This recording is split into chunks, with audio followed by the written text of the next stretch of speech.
来看第二场的公办总统候选人政见发表会哦，伫今仔下晡2点举行。三个总统候选人是来发表因的政策，顺序是郭文德上大胜哦，侯友宜是排第2，赖清德第3。一人讲10分钟，讲3轮，就会来了解这3个候选人提出什么款的政见。1.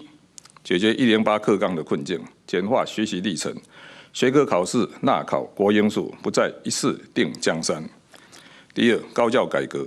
台湾目前高教的支出占 GDP 的0.39%，远远不及美国或其他先进国家的1%的。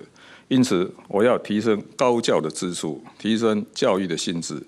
我要延长义务教育，向下延伸到5岁的幼稚园，向上延伸到高中职的准义务教育。打炸国家队，打炸办公室，不但越打越多，开27亿呢，不是拢打水漂。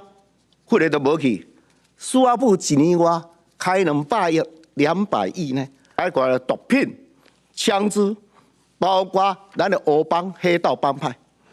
所以我已经提出了1、2、3整个治安3件。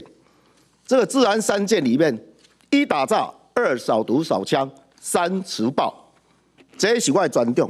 投资0到22岁的完整计划，我将会用加薪、减税、少负担，0到6岁国家一起养2.0，以及长照3.0，高中职全面美协会。